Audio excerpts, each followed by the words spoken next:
So continuing on from the earlier videos in relation to one of my SQE2 property interviews with one of my students, I thought I would just talk through some of the feedback that I gave her after her interview.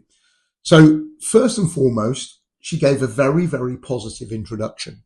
She set the scene nicely. She set the parameters nicely. One of my students from a very long time ago said that it was a good idea to tell the client that there was only 25 minutes for the interview. I share that with my students now, and she did exactly that. It's a good thing to do. One thing she didn't quite do was introduce herself. She only used her first name. Always a good idea, obviously, to use your full name. Only a minor point, but it is important.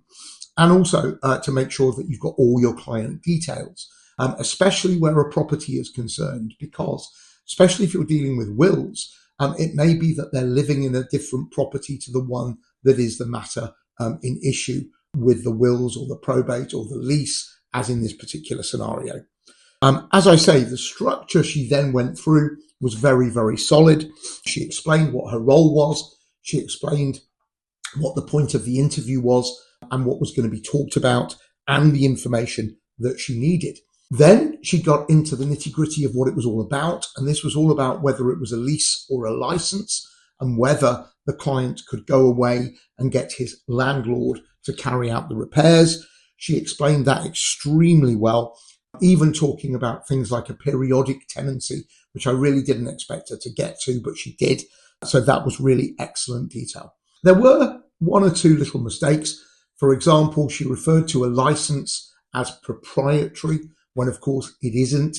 A license is only ever personal. So she confused it just a little bit there. And also, as I said to her, jargon, don't be too legalese about it. Using the word proprietary, not going to help your client. You need to explain what that really means, that it's rights in the land itself, and you need to explain that.